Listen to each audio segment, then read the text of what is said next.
ఈరోజు వారు తెల్లవారుజామునే వారు మరణించారు. వారి పట్ల, వారి కుటుంబం పట్ల మా ప్రగాఢమైన సంతాపాన్ని నేను నా తరఫున, నా పార్టీ తరఫున చెప్తున్నాను. అంచెలుగా ఎదిగి ఒక ప్రజా గాయకుడిగా కాకతీయ విశ్వవిద్యాలయం నుంచి డాక్టరేట్ పొంది తెలంగాణ ఉద్యమంలో అతని గేయాలు అందరినీ ప్రోత్సహించి ప్రేరణ ఇచ్చినటువంటి ఒక గాయకుడు. జయ జయ హో తెలంగాణ అనేది ఈరోజు కూడా ప్రజల ఒక పెదవుల్లో ఉంటుంది. అది ఈరోజు అది మన రాష్ట్ర గానం కింద మారినటువంటి విషయాన్ని మనం గుర్తించాలి.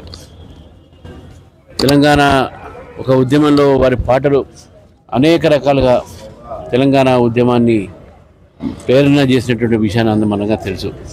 మరి అటువంటి గాయకుడు ఈరోజు మన మధ్య లేడు అనేటువంటి నమ్మటానికి ఈరోజు చాలా కష్టంగా ఉంది. ఎందుకంటే నాకు వ్యక్తిగతంగా మిత్రుడు.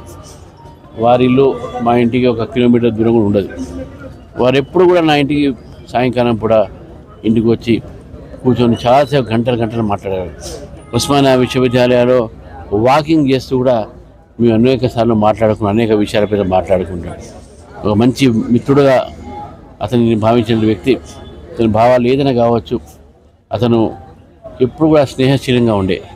మరి వారి ఒక మరణం పట్ల మరొకసారి నా తరఫు నుంచి, నా పార్టీ భారతీయ జనతా పార్టీ తరఫు నుంచి వారికి, వారి కుటుంబానికి, వారి యొక్క కుటుంబ సభ్యులకు, వారి యొక్క అభిమానులకు, వారి యొక్క శ్రేయ కోలే చాలామంది ఉన్నారు.